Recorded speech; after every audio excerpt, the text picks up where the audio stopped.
Suntukan? Digmaan? Hindi! Hindi! Eto na naman. Bumabalik na naman ako sa alaalang to. Bakit? Bakit ba ayaw pa rin itong tumigil? Hindi! Angeles! Angeles! Ano bang ginagawa ko? Nangyari na to. Patay na sila. Hindi na ako dapat na nandito. Hindi na ako dapat na manatili dito. Tulong! Tulungan niyo ako. Ayoko na rito sa Kalolo. Tama na. Ayoko na. Patahimigin niyo na ako. Tama na. Tama na. Tama na!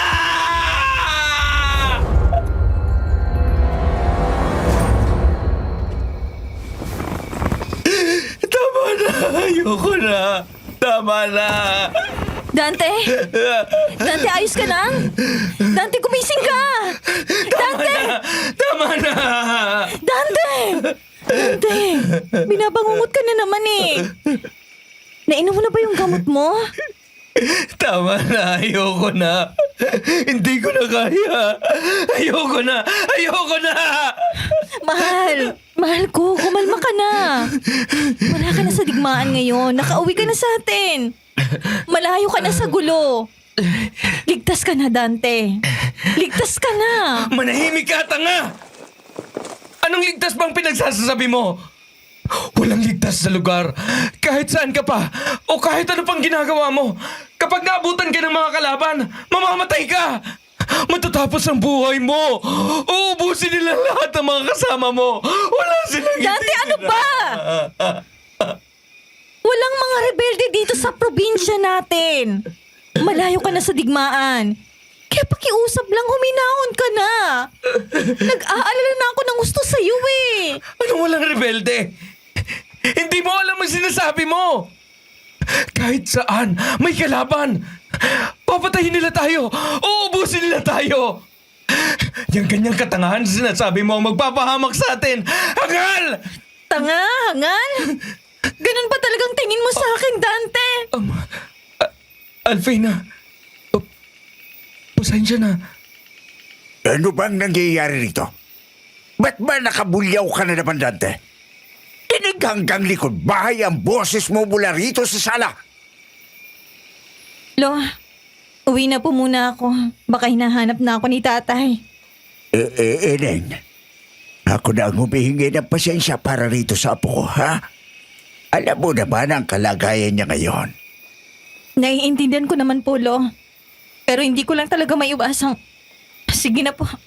Una na po ako. Dante, alam kong matindi ang sapak sa iyo ng naranasan mong digmaan doon sa Luzon. Pero kailangan mo na talagang mapaglabanan niyang masamang alaala na bumabagabag sa iyo. Alam ko naman po yun, Lolo Imok. Ang kaso napakahirap. Ang hirap labanan ng bangungot na to. Araw, minumulto palagi. Alam ko naman ang dapat gawin. Alam ko naman na kailangan ko tong paglabanan. Pero ewan, nagugulat na lang ako. Nawawala na naman ako sa sarili. Si Alfina, ang kasintahan mo. Mahal na mahal ka noon. Ang tagal yun eh. Magkababata kayo. Tapos naging kayo may 4 na taon na rin. Siguro nga, matindi ang pagkasindak na natamo mo sa digmaan kontra sa mga rebelde. Pero apo, huwag mong hahayaang tuluyang sirain yan ang buhay mo. Huwag mong hahayaang mawala si Alfina sa'yo.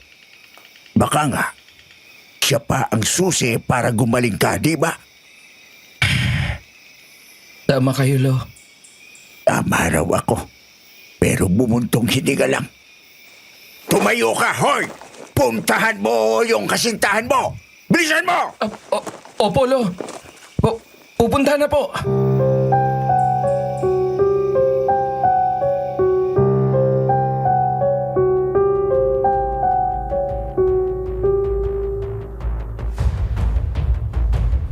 Ako po si Dante, isang sundalo. Huling bahagi po ng dekada 80 nang mapasabak kami ng mga kasama ko sa isang madugong bakbakan kontra rebelde. Marami po sa amin noon ang namatay. Ako man ay nasugatan din ng malubha matapos tamaan ng 2 bala. Isa sa kanang hita at isa sa kaliwang tagliran. Subalit hindi lang pisikal na pinsala ang nakuha ko roon. Binasag din noon ang isip at kalooban ko. Nagkaroon ako ng tinatawag na PTSD o Post-Traumatic Stress Disorder. Naging balisa at magagalitin kahit di naman ako ganun dati. Madalas ding nagkakaroon ng halusinasyon at mga bangungot. Dahil doon ay napilitan akong magretiro ng maaga mula sa serbisyo. Nasa 28 anyos pa lang ako noon. Umuwi ako sa amin sa Capiz kung saan naghihintay ang aking lolo Imok at ang kasintahan kong si Alfina. Umuwi ako para makalayo sa gulo at bakbakan. Umuwi ako para magsimula ng bagong buhay.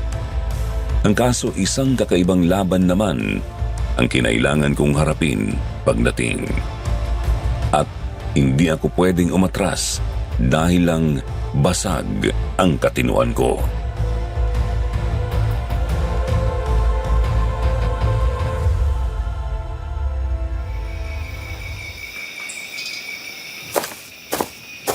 Alfina, sandali! Alfina! Oh, bakit? Anong kailangan mo sa isang tanga at hangal na tulad ko? Alfina, patawarin mo na ako, mahal. Hindi ko sinasadya ang mga sinabi ko. Hindi ko...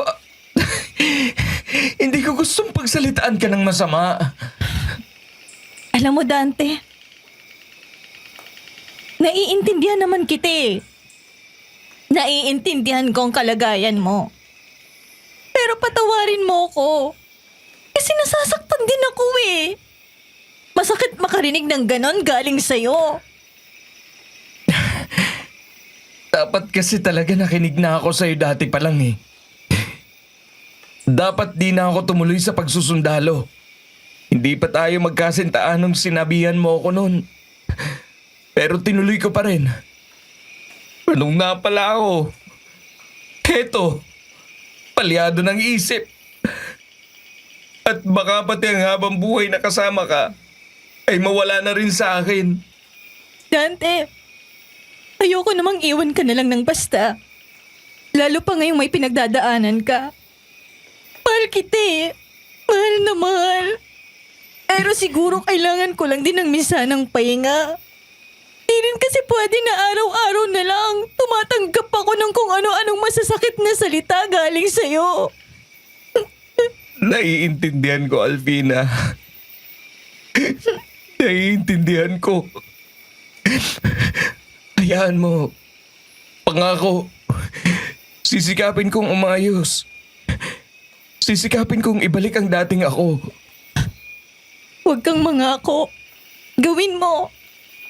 Alam ko namang kaya mo yan eh. Tsaka patawa din kung nagiging mahina ako ng ganito.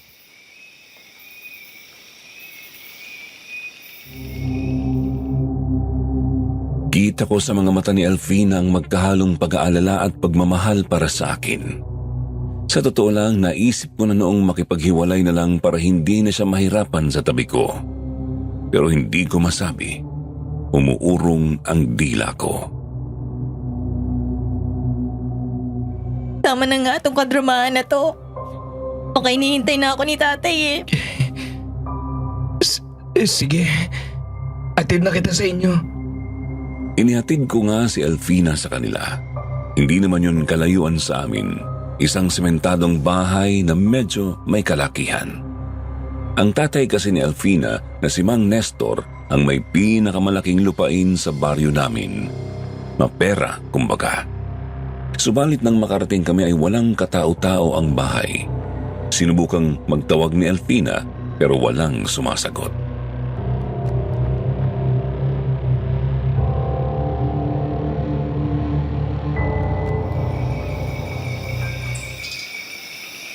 Nasaan kaya ang tatay mo? Ba't wala rito sa bahay? Ewan ko. Baka may dinaanan pa siguro. Hintayin na lang siguro natin. Dito na muna ako. Ayaw naman kasi kitang iwan dito na mag-isa. Naku, baka hinihintay ka na ni Lolo. Ayos lang yun. Kaya ni Lolo ang sarili niya. Huwag mong kakalimutang dati ring sundalo yun. Lumaban yun sa mga Hapones. Kahit na, may edad na rin si Lolo. Teka sandali. Naririnig mo yun? Naririnig? Ang alin? Pakinggan mo maigi. Parang may naguhukay. Mukhang sa likod bahay galing yung tunog. Mukhang dun nga. Tara, punta natin. Baka ang tatay mo na yun.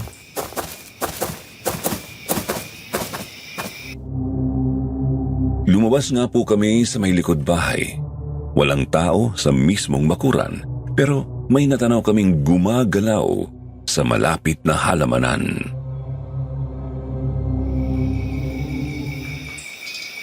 Sino ba yung naguhukay dyan? Ewan ko nga eh. Hindi naman masyado nagkikikilos si tatay ng mabigat kapag madilim na. Lapitan ba natin? Wag! Ha? Baka kalaban yan. Baka naguhukay lang yan ng mga pagtataguan tsaka sasalakay. Ayan ka na naman eh. Teka sandali lang. Sino kang nandyan? Sumagot ka kung ayaw mong baliin ko yung liig mong hayop ka! Dante, ano ba? Sumagot ka! Isa! Dalawa! Eka! Dante! Ako to! Hindi mo kailangan na magsumigaw dyan ng ganyan. Mang Nestor? Tay, ba't kayo nandyan? Madilim na. Ba't naguhukay pa kayo? Pasensya na kung pinag-alala ko kayo. May nakita kasi kung patay na ahas dyan. Malapit lang sa bakuran. Medyo malaki-laki rin.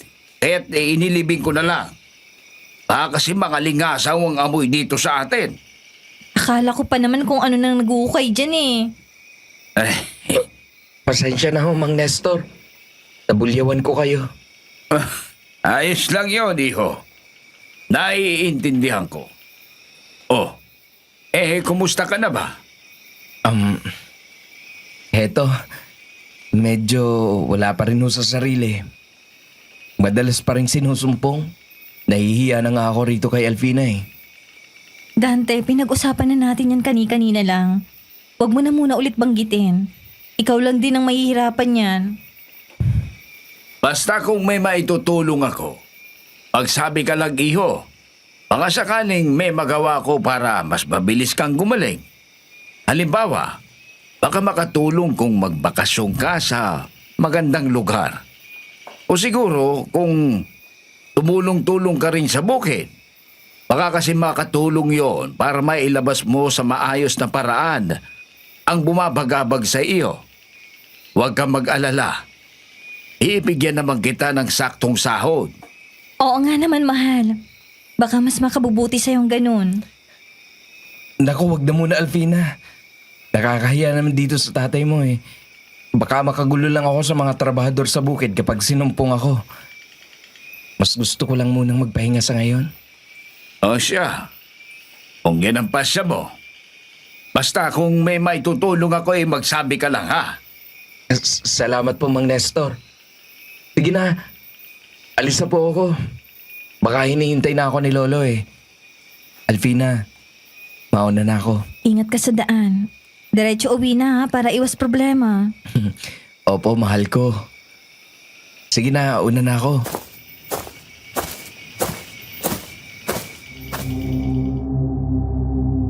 Umalis na nga ako matapos kong maihatid si Alfina. Balak ko noon ay tuloy-tuloy nang maglakad pa uwi. Ayoko may makasalubong pang kung sino o ano nakakalabit na naman sa palyano kong isip. Nakakapagod tong kalagayan ko.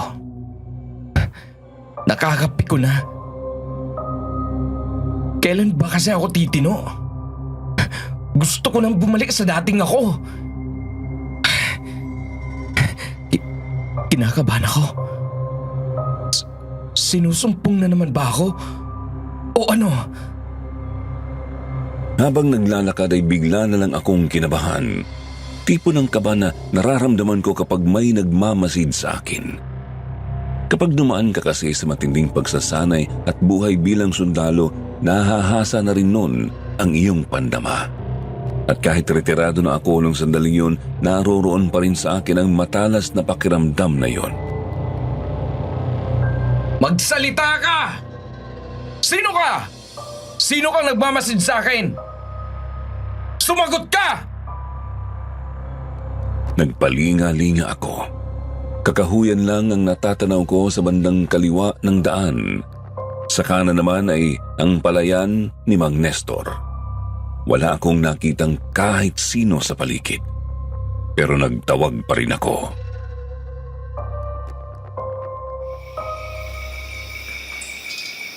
Huwag mong uubusin ang pasensya ko, ha? Sino ka? Magsalita ka! Magpakita ka sa akin! May kaluskus dun sa kakahuyan. Ayaw mo talagang sumagot, ha? Gusto mo talagang makipagtaguan? Humanda ka ngayon sa aking ayop ka! Kapag nahuli kita, talagang babasagin ko yung mukha mo! Teka! Sandali, iho! Matanda? Pasensya ka na kung natakot o naalarma ka namin. Wala kaming balak na masama. Napadaan lamang kami nitong pamangkin ko.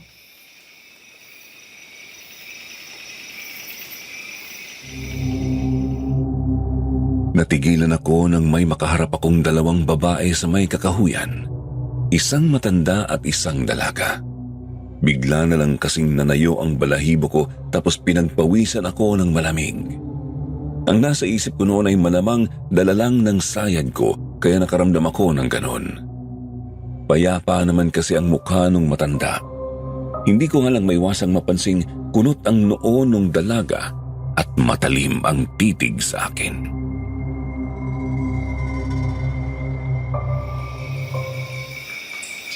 Ano ba kasing nakain ninyo? At dito pa talaga kayo sa kakahuyan dumaan. May saktong daanan naman, ah. Tapos hindi pa kayo agad sumasagot. Talagang maaalarma ako dyan sa pinagagagawa ninyo eh. Mamaya mga kriminal o rebelde pala kayong dalawa. Ay, nako, hindi. Maniwala ka sa amin. Mga magsasaka lang kami galing sa may tawid ng ilog. Nagpunta lang kami rito kasi may kailangan kami kay Nestor. At ano namang kailangan nyo sa kanya? Madilim na. Tsaka pa kayo pupunta ron. Ano bang pakialam mo sa lakad namin? Sino ka ba? Aba talagang sumasagot-sagot ka pa, ha? Tarantado ka eh. Kung makapagsalita ka, akala mo kung sino kami ari ng mundo? Nananadya ka ba talagang babae ka? Teka. Nita, ano ka ba? Tama na yan. Ayaw natin ng gulo. Nakakapikot kang lalaki ang tutiya eh. Sabing tama na. Puminahon ka sabi. Naku iho. Pasensya ka na rito sa pamangkin ko ha. Pero ayun nga. Pupuntahan namin si Nestor dahil may itatanong ng akong maliit na bagay. O siya, puntahan nyo na lang doon. Buwisit. Nakakaabala kayo. Tinalikuran ko ang magtiyahin at tumuloy na ako sa bahay. Pagkarating ko ay sinabayan ko na sa hapunan si Lolo Imok. Naging pangkaraniwan naman ang gabing yon. Bagamat iritable pa rin talaga ako kahit walang dahilan. Subalit noong matutulog na sana kami, mga bandang 9:30.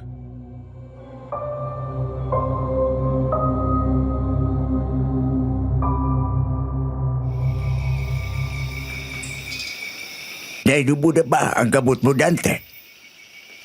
Opo. Tapos na. Matulog na ho kayo, Lo.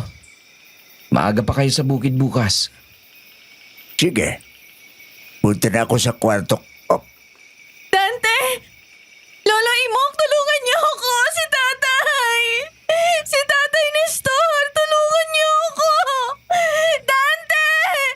Saklolo! Dante!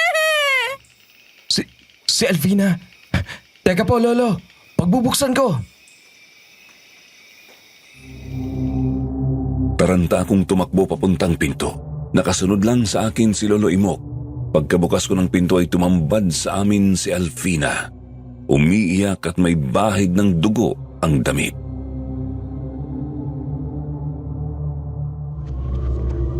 Diyos ko, Alfina! Anong nangyari sa'yo? Bakit puro dugo yung damit mo? Si Tatay Nestor dati. Yung tatay ko. Ining, sabihin mo na sa amin kung anong nangyari. Hindi namin malalaman kung paano ka tutulungan kung hindi ka magkwento sa amin. Ang tatay ko, wala na siya. Pinatay ang tatay ko. Pinatay ng aswang si tatay. Ano? Aswang? Seryoso ka ba, Alfina? Diyos ko. Halika, Ining. Puntahan natin si tatay mo. Sasama ako, Lo. Apo, hindi ka pwedeng sumama roon. Mamaya sumpungin ka na namang malala kapag nakita mo ang sitwasyon doon.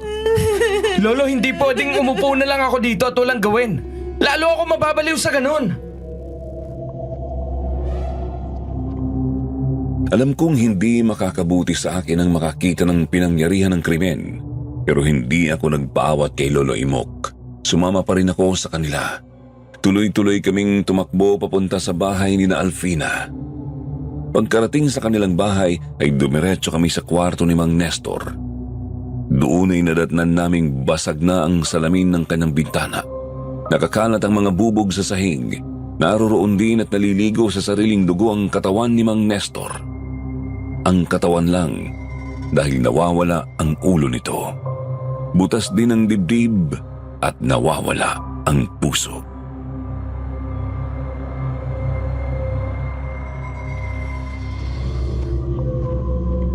Ay, bakit kailangan mangyari to sa'yo? Tay! Hindi. Ano klaseng demonyo ang makakagawa ng ganito kabrutal na bagay? Alfina, Ining. Ano ba ang nangyari dito? Nakita mo ba ang gumawa nito sa tatay mo? Opo, Lolo. Pagkarating ko rito, saktong labas ng yung kung ano mang nilalang na yun. Hindi ko siya maaninag ng maayos kasi madilim sa bakuran. Pero kitang-kita ko yung mga mata niya, Lolo, napakapula. Nanlalaki. Hahanapin natin ang halimaw na yun, Alfina. Hahanapin kong gumawa nito sa tatay mo. Gante, huminahog ka. Wala ka pa sa kondisyon para sumabak sa ganyan. Sa ngayon, tawagin muna natin ang kabaryo natin. Lalo na si Kapitan. Humingi tayo ng tulong sa kanila. At anong gusto mong gawin ko, Lolo? Manahimik lang? Maghintay ng himala? Huwag kang hangal! Lolo, Hanapin mo ang isang demonyo ng ganyan ang kalagayan mo. Magpapakamatay ka lang doon, Dante. Ang mabuting gawin mo ngayon, asikasuhin at damayan mo si Alfina. Kailangan kanyang kasintahan mo.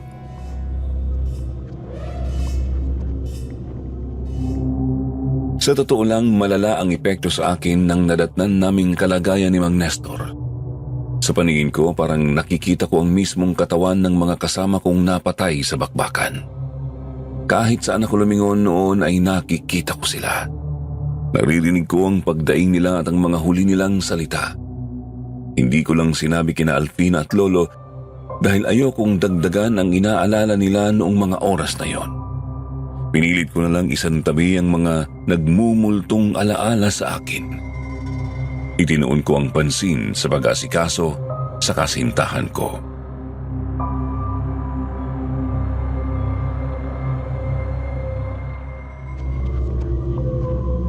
Tatay! Tatay ko! Tay! Nakahingi na ako ng tulong sa isang kapitbahay. Pupunta nila si Kapitan at hihingi na rin ng dagdag na saklolo sa ibang kabaryo natin. Kailangan natin kumilos agad para mahanap ang aswang o kung sino mang salarin. mabuti kung ganun, Lo. Dalhin ko na lang muna si Alfina sa atin. Para naman makapagpahinga siya kahit paano.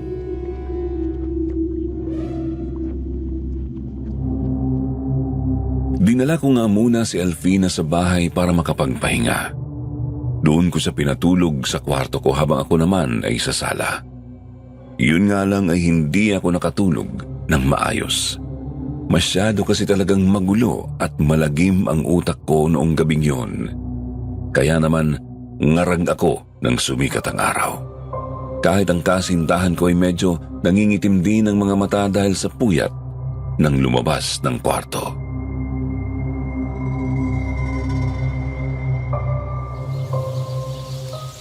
Kumusta pong pagalugad ninyo sa paligid, Lo? Puro mga patak ng dugo lang ang nahanap namin. Walang kahit anong makapagturo sa salarin. Nasaan na pong katawan ni Tatay Lo? Inasikaso na ng barangay para ipadala sa embalsamador. Naghihintay na lang sila, Ineng, ng pasabi mo. Nakakainis isipin. Napakaliblib nitong lugar natin. Hirap makaabot ang mga pulis dito. Hayaan mo na. Wala rin naman magagawa ang mga pulis na yun. Aswang ang kalaban eh. Medyo malayo nga naman ang lugar namin sa syudad. Malayo rin ang pinakamalapit na istasyon ng pulis, kaya maiintindihan mo talagang may kabuluhan ang inis ni Lolo.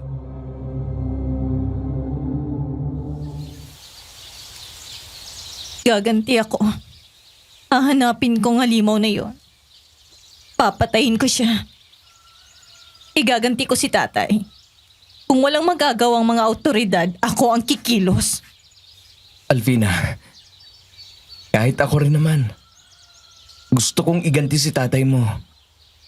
Kagabi pa nga ako nagpipigil eh. Tatay mo si Mang Nestor. Kung tutuusin, ay parang tatay ko na rin yon. Ang kaso, hindi naman natin alam kung saan hahanapin yung aswang. Ang totoo, kanina ko pa yan iniisip eh.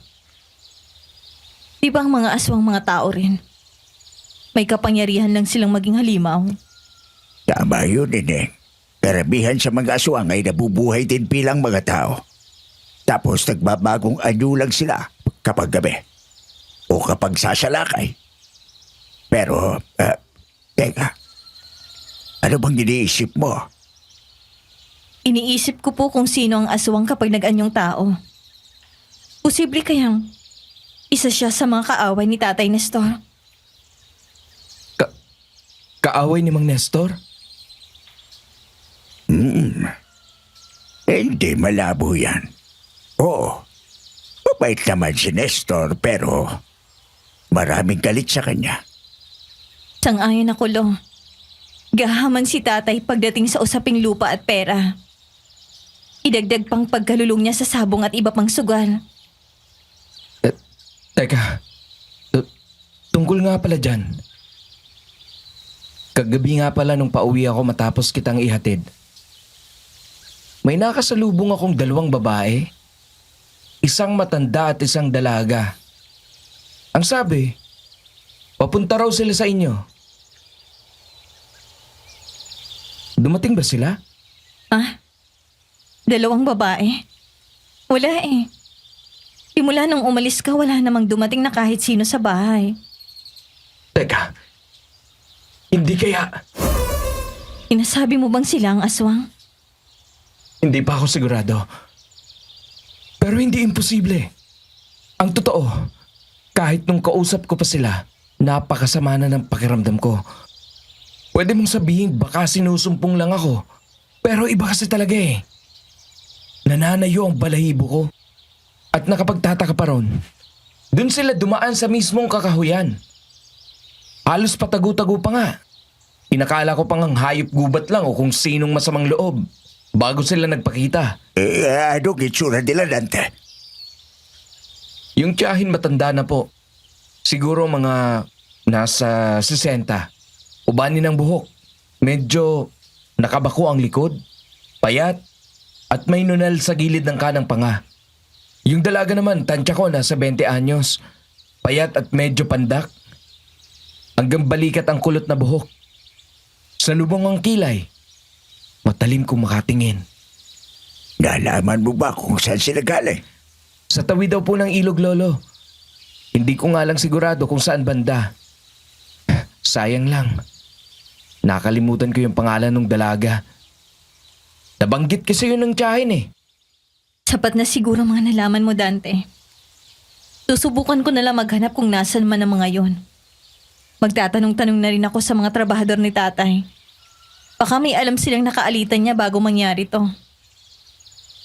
Alfina, kailangan mo munang ituon ang pansin mo sa burol ng tatay mo. Paano ko ituto ng pansin sa burol kung wala pang ulo ni tatay? Ineng, huminahon ka. Ganito, Alfina. Ako ang gagawa ng paraan. Hahanapin kong gumawa nito sa tatay mo. Gagawin kong misyon na tugisin sila. Kahit saan pa sila nagtatago. Nasisiraan ka na ba, Dante? Paano nga yung isip mo eh? Hindi ka pa magaling. Tapos ilalagay mo ang sarili mo sa ganyang misyon? Kailangan eh. Kailangan kong kumilos slow. Ako pa ang nakakita doon sa magtiyahin. Kaya mas mabuti kung ako mismong humanap sa kanila. Kung hindi ako kikilos, ako lang din naman ang dudumugin ng mga bangungot ko. Pero Dante, paano kung mas lumala ang kalagayan mo? Hirap ka nang kontrolin yan eh. Magtiwala ka sa akin, mahal ko. Kaya ko to. Kakayanin ko. Magtiwala kayo sa akin. Tsaka naisip ko na rin isama si Marlon.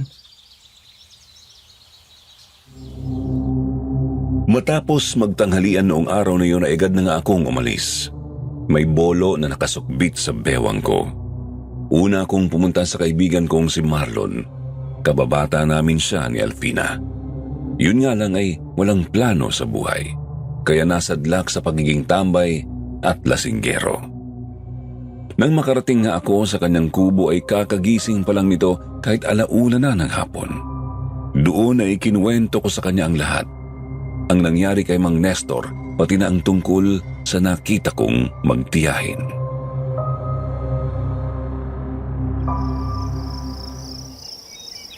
Ano? Namukhaan mo ba yung dalawang nilarawan ko? Kung yung dalaga lang medyo malabo. Marami akong kilalang kulot na matalim makatitig eh. Payat at medyo pandak din sila. Ganun ba? Pero kung iisipin ko yung tiyahin, matanda na may nunal sa gilid ng kanang panga, di ba? Tapos medyo nakabako ang likod. Dalawang kilala kong ganon. Yung isa, doon nakatira sa baryo papuntang bayan. Yung ikalawa naman, doon nga sa may tawid ng ilog. Dalawang baryo mula rito sa atin. Baryo yun na nasa may bungad ng makapal na gubat. At yung matandang yun nga ay merong kasakasamang dalaga na kulot. Kung ganun, positibo nga. Kailangan ko silang puntahan agad. Kailangan kong mag-imbestiga. Kailangan kong kumpirmahin kung tama bang hinala ko o hindi. Teka pare. Medyo delikado yung iniisip mo eh. Ipagpalagay natin na aswang nga sila. Anong gagawin mo? Siyempre hindi mo makakayang labanan ng harapan yun. Tapos yung bolo lang ang dala mo? Dagdag mo pa na wala ka nga sa kondisyon ngayon. Yun nga sana, paring Marlon. Nakikiusap ako. Baka pwede mo akong samahan. Sanay ka naman sa basagan ng mukha eh. Ang gagong to. Sige na, tol. Ikaw lang ang pwede kong hilahin sa misyon na to eh. O siya, sige. Basta ba may pangtoma ako pagkatapos ito ha? Gusto mo samahan ko pa ng kalabaw na pampulutan eh. Yun! Teka, bihis lang ako.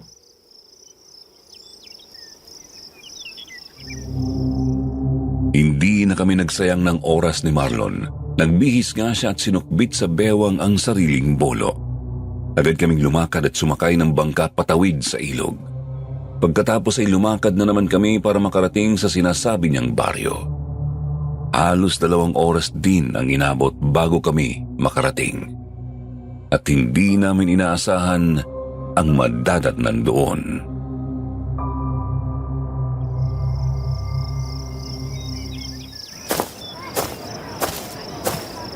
Pati ba naman dito?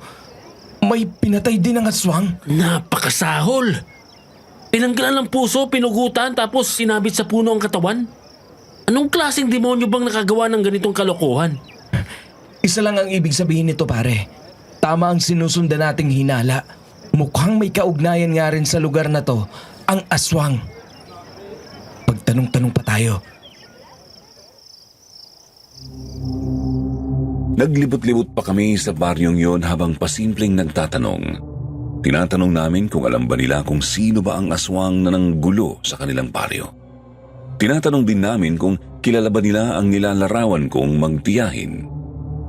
Hindi nga po ng tagal ay itinuro nila kami sa albularya ng kanilang baryo. Ito raw ang dapat naming pagtanungan. Kaya naman mabilis naming tinunton ang bahay nito at nakarating kami sa bandang papuntang gubat. Magdadapit hapon na po nang matanaw namin ang isang kubo na nakatayo sa tabi ng dalawang mga puno ng santol.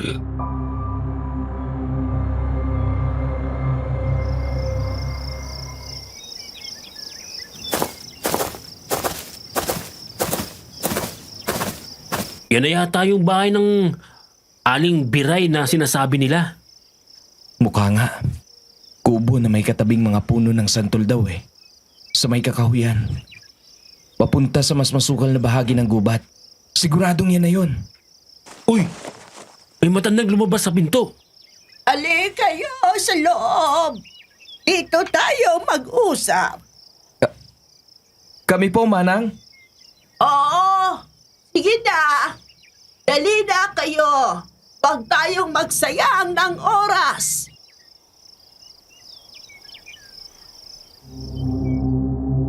Nagkatinginan kami ni Marlon. Yun pa lang kasi ang unang pagkakataon na makita namin ang albularyang si Aling Biray.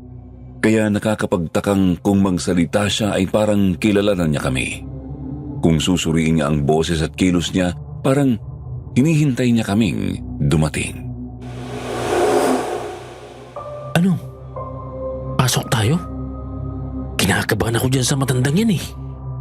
Kahit ako kinikilabutan din, Marlon.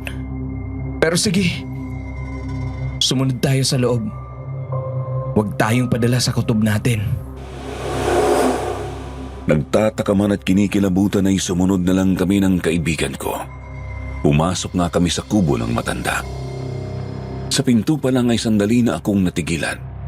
Bigla na lang kasi akong nanlamig at kumabog ang dibdib ko. Napatingin ako sa matanda.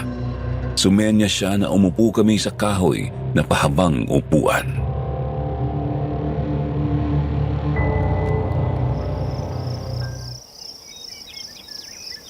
Paupo na kayo. Huwag kayong matakot. Pasensya na po, Aling Biray. Medyo kinakabahan lang po ako. Kakaiba kasi pakikitungon niyo sa amin eh. Oo nga ho. Pakiramdam namin parang kilala nyo na kami bago pa man kami dumating. Ang totoo, hindi ko kayo kilala. Pero kagabi pa lang, na naginip na ako ng isang pangitayan. May 2 lalaki raw na darating ngayong hapon. At ramdam kong kayo na yon. Kaya sige na, maupo na kayo. Maghahanda lang din ako ng konting makakain. Umupo nga kami roon. Si Aling Biray naman ay nagpunta sa kanyang maliit na kusina.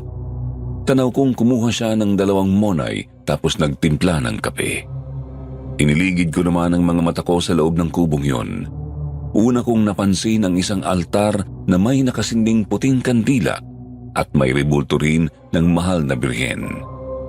May ilang mga garapon at bote rin doon. Hindi ko alam kung ano ang laman. Sa ilalim naman ng altar ay may tokador na hindi ko rin alam ang laman.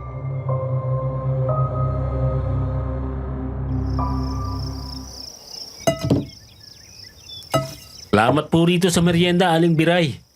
Pero hindi na ho kayo dapat nag-abala pa. Ayos lang naman po kami. Kaugalian ko na kasing magbigay ng kahit kaunting makakain sa mga bumibisita sa akin. Pasensya nga lang kasi yung kape at monay lang ang meron ako ngayon. Nako, ayos lang po, Manang. Masarap naman po itong monay eh. Ayos din itong sinunog na bigas bilang kape. Mabuti naman at nagustuhan ninyo. Bueno, nandito kayo dahil hinahanap nyo ang aswang, hindi ba? Um, opo. May pinatay po kasi sa amin na malapit sa akin. Tatay ng kasintahan ko. Si Nestor ba ang tinutukoy mo? Ang totoo, nauna na sa inyong makarating dito ang balita kanina. Tsaka naramdaman ko rin may pinatay ngang aswang doon banda sa inyong baryo. Iko nga lang agad natukoy kung sino. Maliban pa yon sa pinatay naman dito sa baryo namin. Kung ganun, ay kilala ninyo nga po si Mang Nestor. Oo. Madalas siya rito nitong mga nagdaang linggo. Porsyonada niya kasi yung maisan sa kabilang bahagi ng baryo. Yun nga lang, ayaw ibenta sa kanya ng may-ari. Sino po bang may-ari ng lupang yun, Manang? Si Domeng. Kahapon pa siya nawawala. Ang sabi, pupunta raw siya kina Nestor kaso hindi na nakauwi. Mukhang hindi po yata siyang hinahanap namin, Aling Biray. Ang iniisip ko ho kasing sala rin, magtiyahin. Si Domeng ay may dalagang anak, si Nita. Meron din siyang hipag na si Ramona. Kapatid yun ng namayapang asawa ni Domeng. Nita? Yun nga! Yun nga yung pangalan ng babaeng masungit. Teka ho, etong Ramona po bang sinasabi ninyo ay payat? Medyo bako ang likod. Tapos may nunal sa bandang kanang panga. Oo, yun nga si Ramona.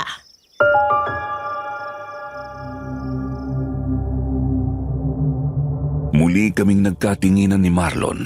Halos kumpirmado na kasi na tama ang hinala ko. Kung may alitan nga itong si Mang Doming at si Mang Nestor, malamang naginantihan siya ni Aling Ramona. Yan ay kung ang babae nga mismo ang aswang. Bagay na di ko na napigil itanong sa albularya.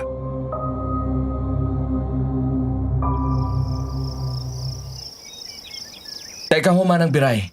Albularya ho kayo, di ba? Baka naman pwede ninyong masabi kung sino ang aswang. Tama po bang hinala namin? Na sila nga yun? Sina Aling Ramona? Tama ang kutob mo, iho. May dugong aswang ga ang angka ni Ramona.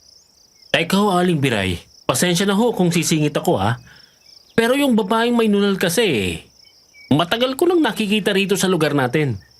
Kung siya ang aswang, bakit ngayon lang sila pumatay ng ganito? Oo nga po, Manang. Sapat na bang dahilan ang alitan sa lupa?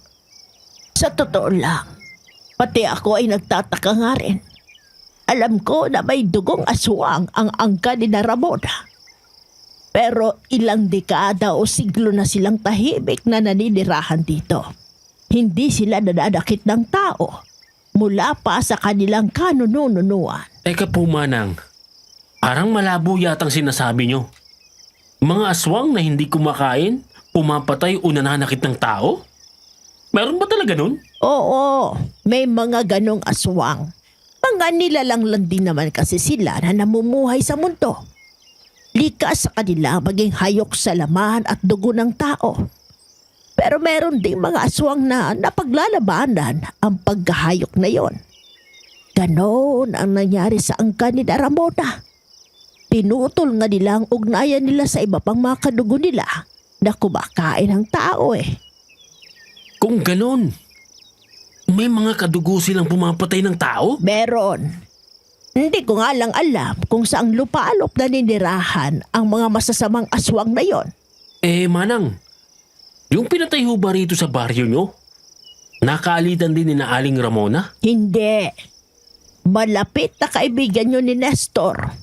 Kaya lumalabas na magkaugnay ang dalawang pagpatay. Aling Biray, ganito na lang po.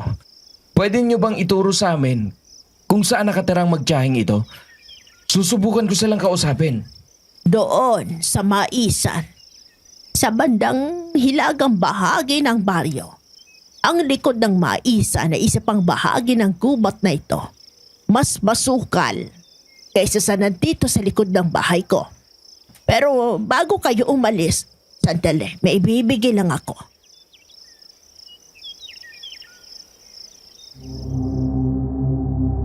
Tumayo ang matanda. Pumunta siya sa kanyang tukador. Binuksan niya yon at may kinuha. Nang makabalik siya sa kanyang kinauupuan ay may iniabot siya sa amin ni Marlon. Tig-iisa kami. Puting tela na siguro nasa 3 pulgada ang lapad tapos may nakaburdang hugis buwaya. Gamit ang berdeng sinulid. May kasamang tig-isang perdible rin ang mga telang yon.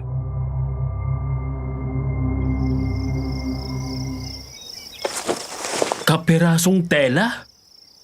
Para saan po ito? Pangontra yan. Pamproteksyon laban sa aswang.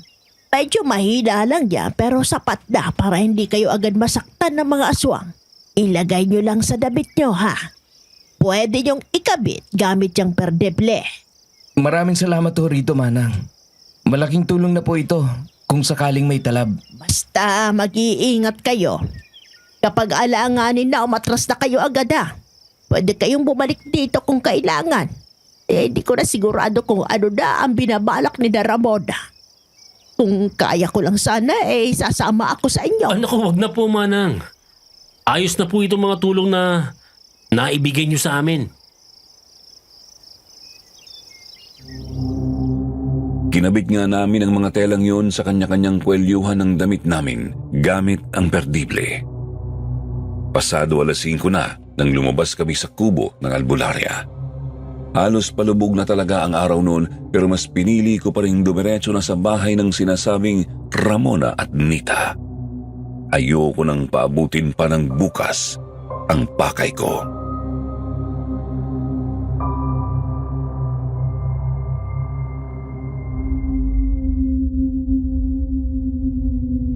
Tao po? Eto ho bang bahay nila Aling Ramona? Tao po? May ilang itatanong lang po sana kami sa inyo. Tao po? Tao po? Wala yata talagang tao rito pare. Kanina pa tayo kumakatok at nagtatawag. Wala man lang tumutugon. Alugugin ba natin ang bahay? Wag. Illegal yon.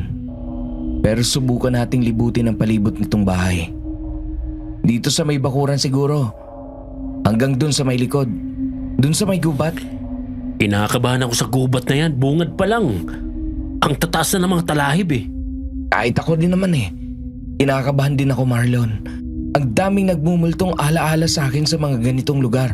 Pero kailangan natin tong ituloy. Kailangan ko tong gawin. Naiintindihan ko pare. Oh, sige na. Kumilos na tayo. Baka abutin tayo ng dilim dito.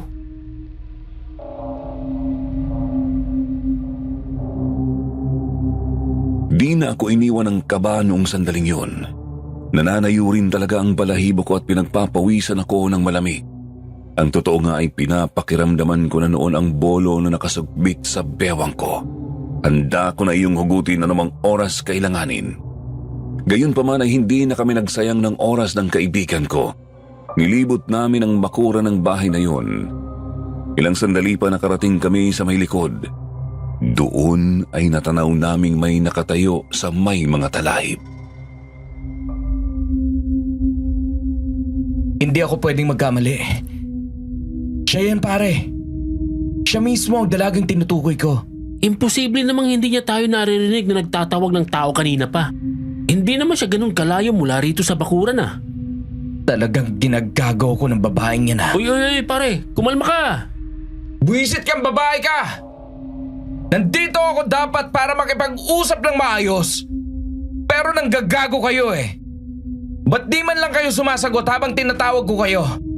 Nakakaloko kayo Pare, uminahon ka, ano ba? Umalis na kayo rito! Hindi kayo dapat nandito! Manganganib lang kayo dito! Talagang ikaw pang may gana magbanta? Matapos ang ginawa ninyo ng tiyahin mo? Umamin ka! Kayo ang aswang, di ba? Sumagot ka! Umalis na kayo dito! Bilisan nyo! Hindi na kayo dapat... Oh!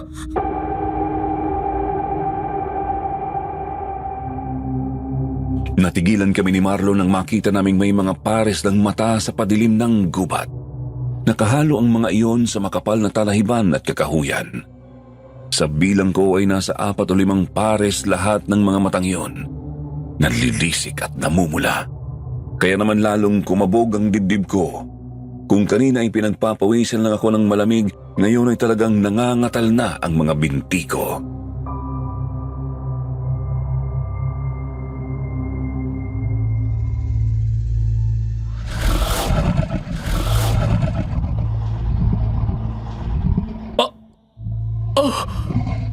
Ang dami nila! Dante, anong gagawin natin? Bunutin mo na yung bolo mo, pare. Dihado tayo dito kahit pa sabihin may pangontra tayo. Nakakainis. Nakakapikon talaga. Di ko naisip na baka may iba pang mga kasamang magtiyahin. Eto na bang mga kadugo nilang mga hayok sa laman ng tao? Umalis na kayo rito! Umalis na kayo! Kung ayaw niyong sumunod na kay Nestor! Si Aling Ramona?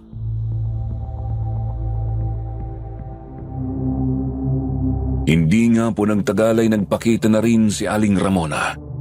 May mali sa itsura niya noon. Ang mga mata niya ay namumulat ng lilisik, pareho sa mga pares ng matang nasa paligid. Hindi rin nakalagpas sa paningin ko ang mga kuko at ngipin niyang tumalim, humaba at medyo umitim. May bitbit din siya noong bayong na hindi ko matukoy ang laman.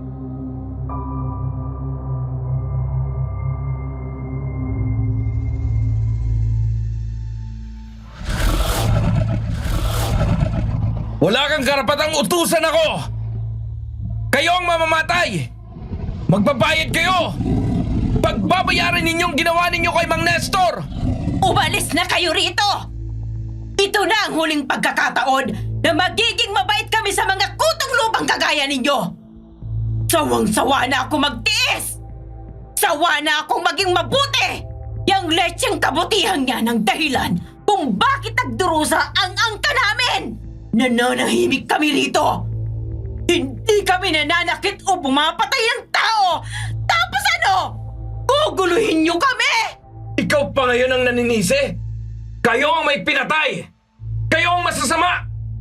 Taong makitid ang utak! Wala nang saysay na makipag-usap sa mga hangal na tulad mo! Basta isa lang ang tatandaan mo! Ito pa lang ang simula! Simula pa lang ito ng aming ganti! Ano to? Dalhin mo ang basurang yan sa kanyang katawan!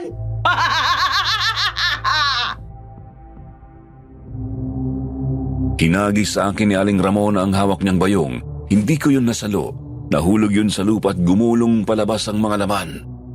Dalawang mga ulo. Mga ulo ng tao. Ulo mismo ni Mang Nestor at ng isang taong hindi ko kilala. Malamang yun ang ulo ng lalaking pinatay sa baryo ni na Aling Biray.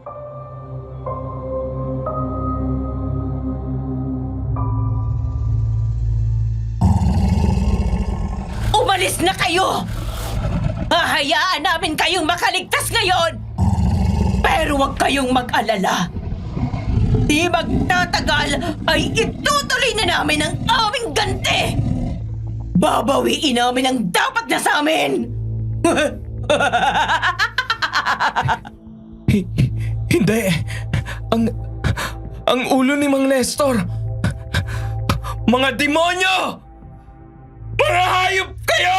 Dante, umalis na tayo rito! Hindi natin sila kakayanin! Hindi. Hindi ito maaari. Hindi. Dante! Gumising ka, Dante! Dante! Hindi ka pwedeng himatayin dito ngayon! Uy! Dante!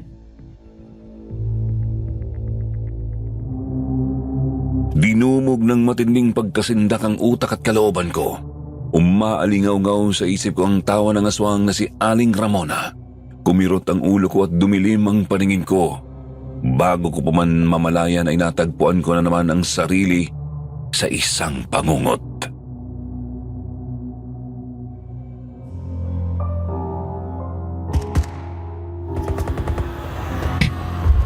Hindi. Eto na naman. Eto na naman ako sa bangungot na to. Ayoko na. Tama na. Ayoko na paulit-ulit na makita to. Hindi. Angeles! Hindi! Tama na! Ayoko na makita to na paulit-ulit. Hindi ko na kaya. Tama na! Ayoko na! Tama na!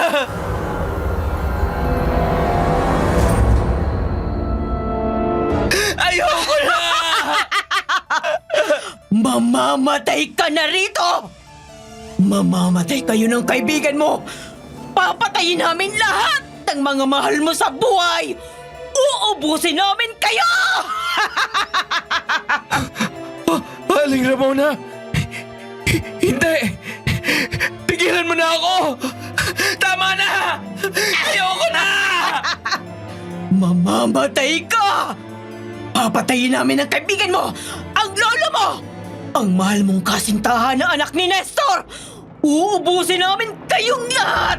Mga kutong lupa!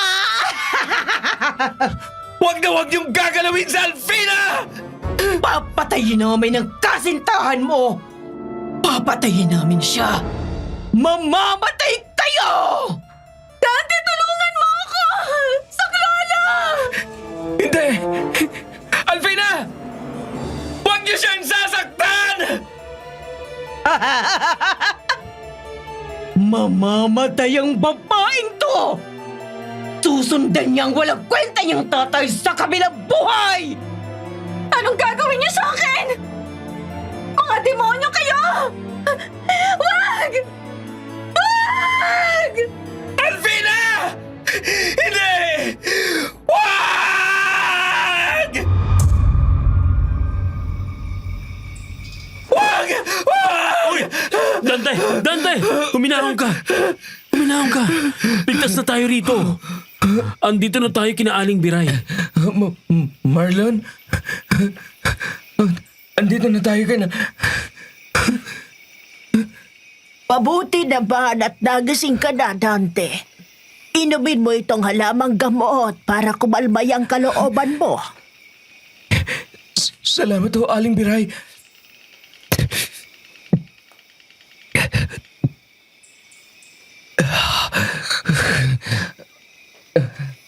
Patawad sa inyong dalawa. Para saan po, Manang? Batay sa naikwento mo na, Marlon. Mukhang nakipagkasundo na ulit si Ramona sa masasama nilang kadugo. Hindi ko naramdam ang marami na pala silang naroroon. Huwag na ho kayong humingi ng tawad, Aling Biray. Hindi naman ninyo inaasahan yun eh. Isa pa, mukhang nakatulong din naman ang ibinigay niyong pangontra. Yun yata ang dahilan kung bakit pinagbigyan nila kaming umalis. Pero sa tingin ko, hindi pa tapos ang lahat. Bakit mo naman nasabi, pare? Narinig mong sinabi ni Aling Ramona, hindi pa tapos ang kanilang paghihigante. At mukhang may babawiin silang dapat ay sa kanila. Hindi maganda ang kutob ko sa sinabi nilang yan, Dante. Mukhang kailangan ko ulit gumawa ng pagtatawas. Susubukin kong alamin kung ano pa ang binabalak ng mga aswang. Eh, Manang, di ba para magsagawa ng pagtatawas, kailangan nyo ng gamit na may kinalaman sa kanila? May ganun po ba kayo? Ayoko mang gamitin. Pero mukhang ito na lang ang pwede. Ang alin po? Itong ulo ni Nestor. Ang ulo ni Mang Nestor? Hindi! Oo. Huminahon ka muna, pare. Hindi pwedeng sumpungin ka ulit ngayon. Huwag kayong mag-alala. Pagkakalmahin kanyang halamang gamot na iniinom mo, Dante. Pero, kailangan mo pa rin paglabanan niyang pagkasindak na nananahan sa kalooban mo at gumugupok sa katinuan mo. Yan ay kung gusto mong harapin ulit ang mga halimaw na yon.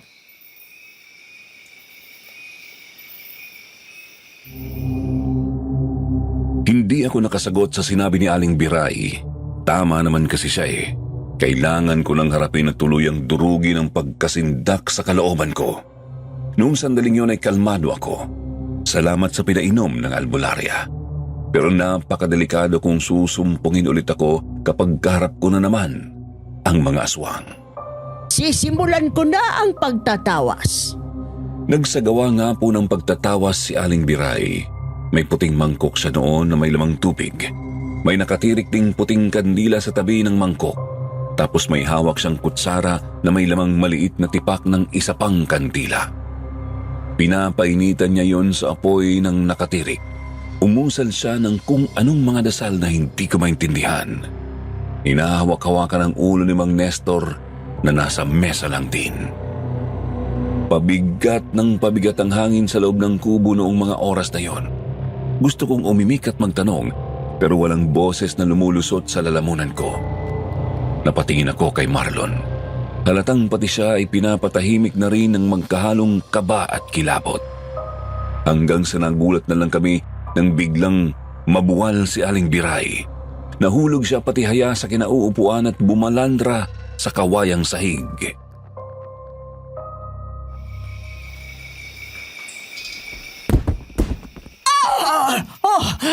Diyos ko po, hindi maganda ito. Manang, ayos lang ho kayo? Ba't po kayo biglang natumba? Kailangan nating pumunta sa baryo nyo. Kailangan nating puntahan ang bahay ni Nestor. Kasalukuyan pong ibinuburol-puro ng katawan ni Mang Nestor, Manang. Ano pong gagawin natin doon? May kailangan tayong hanapin doon. At pagkatapos, kailangan maunahan nating kumilos ang mga aswang. Kailangan nating bilisan. Alam kong kailangan mo pang magpahinga, Dante, pero pasensya na. Wala na tayong oras. Hindi masabi ng matandang albularya ang eksaktong nakita sa pagtatawas. Pero ramdam kong nagdulot yon ng matinding pangamba sa kanya. Kaya naman kahit gabi na noon ay dali-dali kaming lumakad pabalik sa baryo namin. Tinawid pa namin ang ilog kahit kalahating buwan lang ang liwanag. Hindi mawala sa kalooban ko ang masidhing kaba. Kung ano man kasi ang nakita ng matanda, siguradong hindi yun maganda.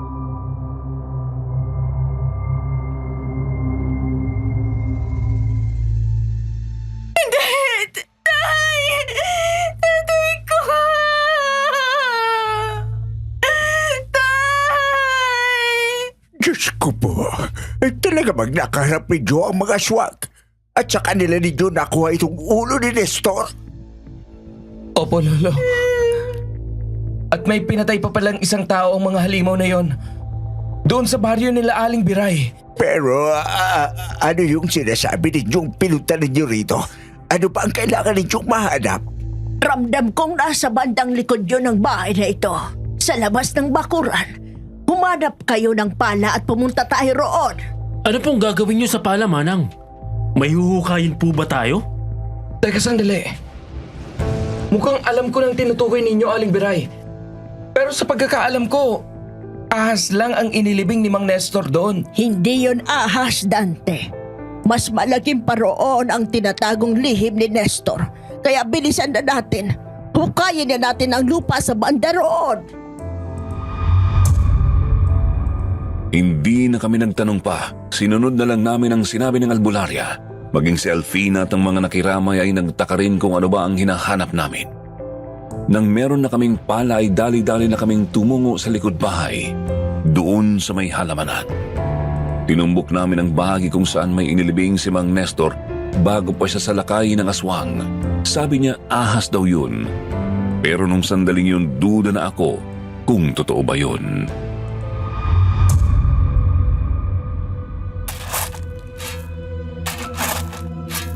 Ituloy mo lang, Marlon. Yan. Hindi ganun kalalim ang kailangan mong hukayin. Nararamdaman kong malapit ka na. Sige lang. Sana mali ako. Sana mali ang iniisip ko kung ano talagang nilibing ni Tatay Jen. Pare-pareho tayo ng hinala, Ineng. Ihanda mo na lang ang sarili mo kung sakali.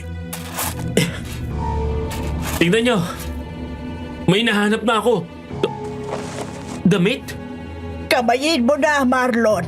Hindi yan dapat masira ng pala. Sige po, Manang.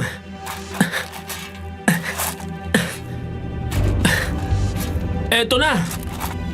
Hindi. Totoo nga. Bangkay ng tao? Ay, Diyos ko naman, Tay. Ano tong ginawa ginawa nyo? Bakit kayo pumatay ng tao? Bangkay nga ng tao. Pero, sino yan? Si Domeng, ang bayaw ni Ramona. Ano ho?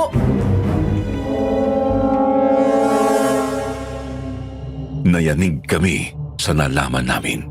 Walang sino mang nag-akala na makakagawa si Mang Nestor ng ganon. Walang nag-akalang ganon na pala kalala ang pagiging ganid niya sa lupa at pera. Inasikaso namin ang bangkay ni Mang Domeng. Pinahiran yun ni Aling Biray ng mga pangontra para hindi yun agad maamoy at matuntun ng mga aswang. Pagkatapos ay nang-usap-usap kami.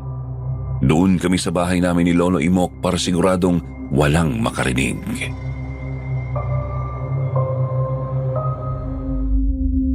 Ano nang plano natin? Isasauli ba natin ang bangkay? Sa nakita ko sa ginawa kong pagtatawas, hindi sapat yun.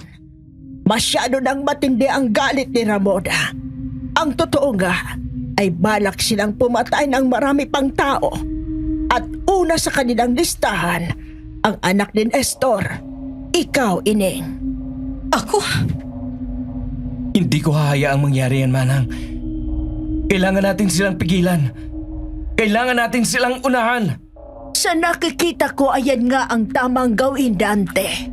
Ang kaso lang, hindi ko matumbo kung saan sila nagkukuta sa ngayon. Ang alam ko lang ay doon sa Masukal na Gubat, sa likod ng baryo namin. Pero kung saan eksakto roon ay hindi ko alam. Hinaharangan nila ang pagtatawas ko. Ibig sabihin, kung gusto natin silang unahan, kailangan natin galugarin ang gubat na yun. Ganun ba, Biray? Ganun na nga. Napakadelikado nun. Pero, kung hindi naman natin gagawin, hindi lang ako ang mapapahamak at papatayin nila. Wala akong magagawa kundi ang ituloy ito. Kailangan kong tugisin ang mga aswang. Ang tanong, kakayanin ba natin? Marami sila, Dante. Hindi uubra kung tayo lang dalawa. Yan lang ang tanong na di ko pa nasasagot. May alam akong posibleng paraan. Sandali, at kukunin ko.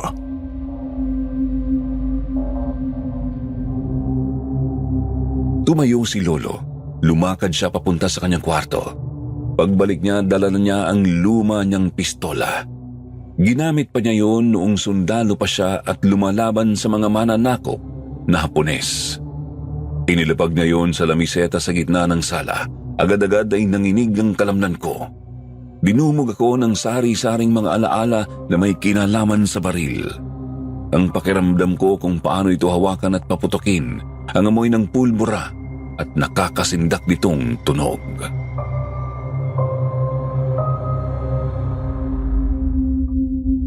Isang tanong, isang sagot, Dante. Kaya mo ba itong gamitin?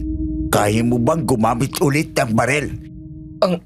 Ang totoo, hindi ko pa po alam, Lolo. Hindi ko pa sigurado. Hindi mo kailangan pilitin ang sarili mo, mahal. Siguro, ibigay na lang natin ang pagtugis sa mga aswang kinakapitan. Hindi na naman pwede yun, Alfina. Hindi ako matatahimik sa ganun. Lalo lang lalala ang kalagayan ko. Dudumugin lang ako ng konsensya at panghihinayang. Labo mo naman eh. Hindi ka sigurado kung magagamit mo yung baril pero gusto mong ikaw ang tumugi sa mga aswang? Pare niloloko mo ang sarili mo. Alam ko, Marlon. Alam ko. Alam kong basag pa talagang disposition ko ngayon. Pero, hindi ko kasi talaga maatim na walang gawin. Binigo ko ng mga kasama kong sundalo sa digmaan. Wala akong nagawa nung sinalakay kami ng mga rebelde. Ayoko nang maulit yon. Mamatay kung mamamatay. Basta itutuloy ko to. Ganito na lang. Marami tayong kikilos. Ako, si Kapitan at iba pa nating kabaryo. Kahit yung mga tao sa kabilang baryo, pwede rin tumulong. Galugarin natin ang gubat. Ayos na ba yun sa'yo, Dante?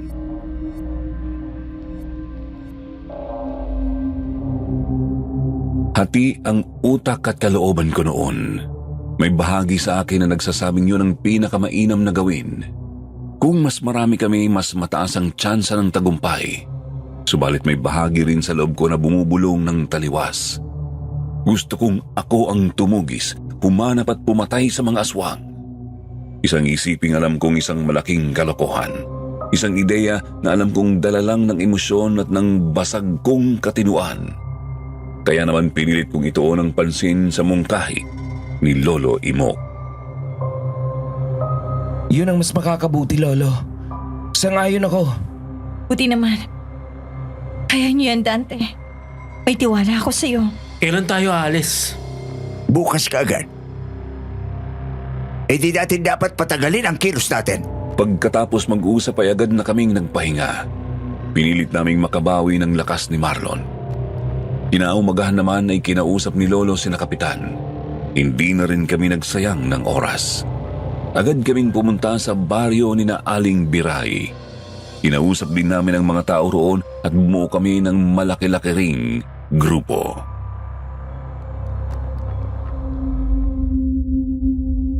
Hahatiin natin ang grupo natin para mas mabilis nating magalugan ang gubat. Tig-2 o tig-3 tayo sa bawat pangkat. Kapag nahanap ninyo ang kuta ng mga aswang o kahit isa man sa kanila, gumawa kayo ng anumang ingay. Magsisilbing hudyat para sa iba na puntahan ang nakahanap sa mga kalaban. Mag-ingat tayo at manalangin. Hindi biro ang kakalabanin natin. Kaya natin to para sa ating kaligtasan! Mga bandang 2:00 ng hapon ay nasa gubat na kami. Bawat isa ay may dalang sandata, bolo, yantok at kahit pinatulis na kawayan. May ilan ding may baril, kasama na ako. Nakasukbit sa bewang ko noon ang pistola ni Lolo. Si Marlo naman ay may dalang 2 bolo. Nagbulsa rin ng maliit na bote ng gaas at posporo. Kami ng kaibigan ko ang magkasama ng sumuong sa isang bahagi ng gubat.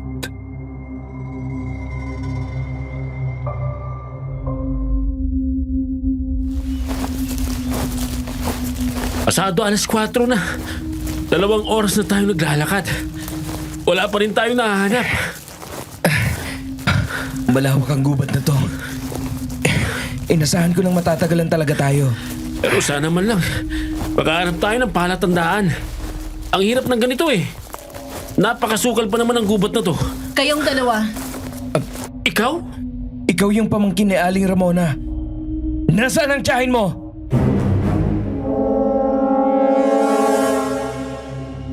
Nagtaka kami ni Marlon kung bakit biglang nagpakita ang sinasabing si Nita. Noong sandaling yon ay gustong-gusto ko na siyang bugbugin pero pinigil ko ang sarili ko.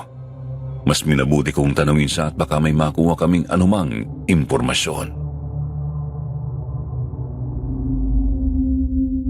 Sabihin mo, bakit ka lumalapit sa amin? Hindi ako sang-ayon sa balak ni na Tia Ramona. Hindi ka sang-ayon?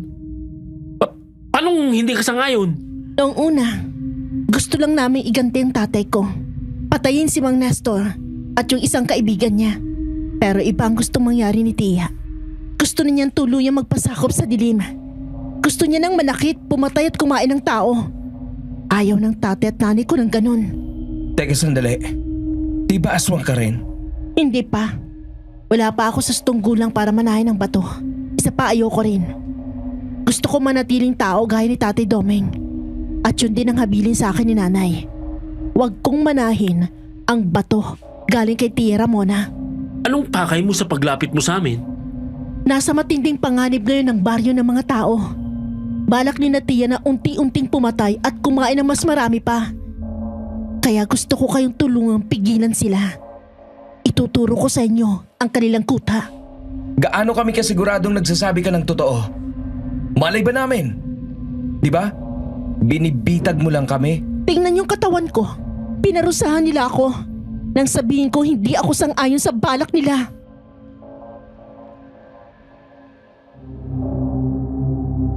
Pinasadahan ko siya ng tingin. Napansin kong may konting mga punit ang bestida niya. Medyo marami rin siyang latay at sugat sa braso, binti at kahit sa pisngi.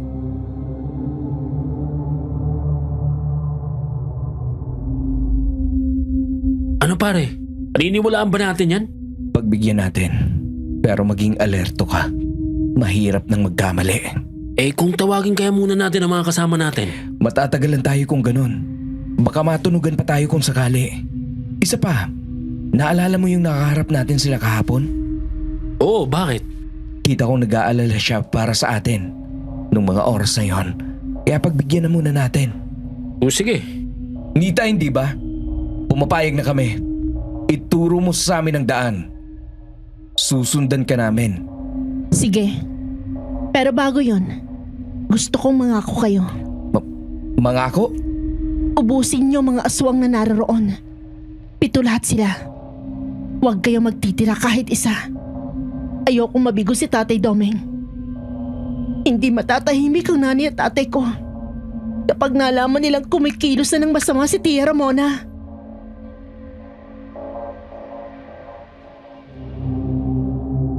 Alam ko noong posibleng nagsisinungaling ang dalaga, pero ramdam na ramdam kong nagsasabi siya ng totoo. Kaya naman sinundan nga namin siya. Tinahak namin ang kasukalan ng gubat. Lumakad kami ng lumakad hanggang sa may marating kaming padausdos na bahagi. Sa ibaba noon ay may nakita kaming 3 kubo.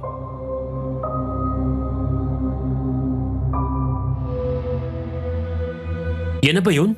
Diyan ba sila nagtatago ngayon? Oo, tulog sila ngayong may araw pa. Pero maya-maya lang, magigising na sila. Tingin pa lang, kinikilabutan na ako. Napakabigat ng hangin dito. Paano tayo sasalakay pare? Sunugin natin ang lugar na yan.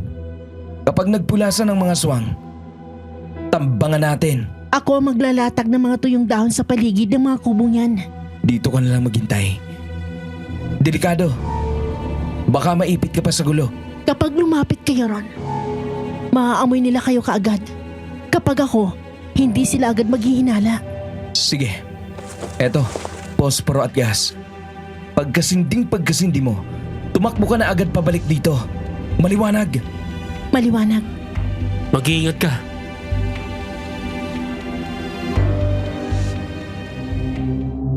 Bumaba si Nita sa padausdos na bahagi ng lupa.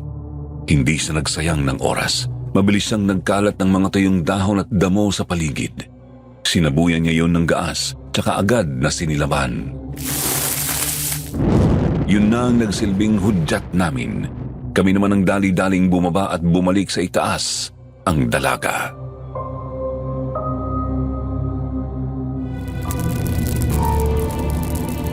Mga walang hiya kayo! Mga pangahas! Sino kayong naglakas loob na manggulo sa lugar namin? Magpakita kayo! Magpakita kayo at dudukutin ko ang mga puso ninyo! Mga kasama! Labas! Ihanda mo ng bolo mo, Marlon! Hindi mo pa gagamitin yung baril. Sa totoo lang, hindi pa rin ako handa. Pero magtiwala ka sa akin. Bubunot din ako kapag hinihingi na ng pagkakataon. Nandyan lang pala kayo, ha? Nakita na niya na tayo. Mga kasama! Tagod!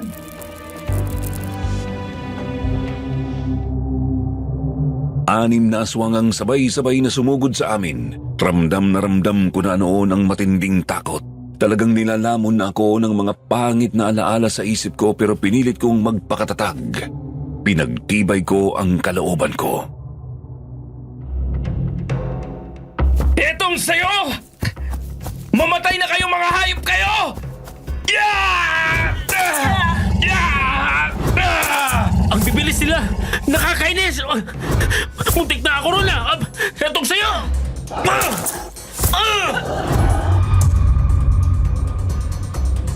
Itinuon namin ni Marlon ang pansin sa pagharap sa mga aswang.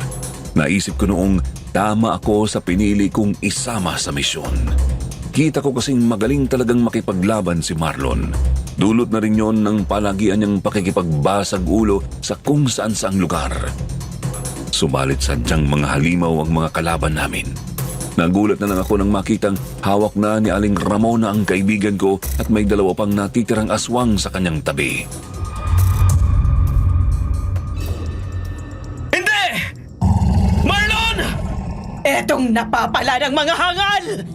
Ngayon, mamamatay itong kaibigan mo! Wag mo akong alalahanin, Dante! Gawin mo ang kailangan mong gawin! Tapusin mo ang mga aswang na to! Tatlo na lang! Ubus na sila! Kung makapagsalita ka, akala mo madali lang kaming patayin? Hindi nyo kami mauubos! Kung may mamamatay man dito, kayo yun! Wag na wag mong sasaktan ang kaibigan kong hayop ka! Dinumog ako ng pangamba nang makitang nakatutok na sa leeg ni Marlon ang matatalim na mga kuko ni Aling Ramona. Kung tatakbo ako ay hindi ako aabot. Kailangan kong may gawin para mailigtas ang kaibigan ko. Ayoko nang mamatayan ulit ng kasama. Maski isa, ayoko nang maging walang silbi. Ngayon, tapos ka na! Wag! Ah!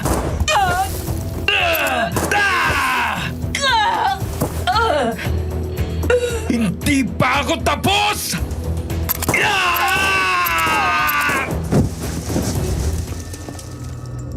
Nasa pulko sa ulo si Aling Ramona.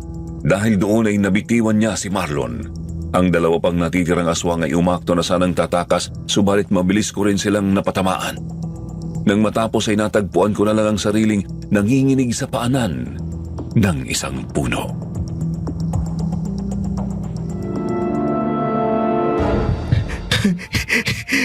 Nakabaril ako! Nakabaril ulit ako! Totoo ba ito? Nagawa ko! Nagawa ko ba? Dante!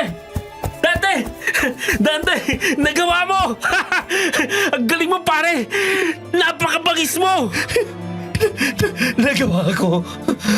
Nagawa ko nga! Nagawa ko!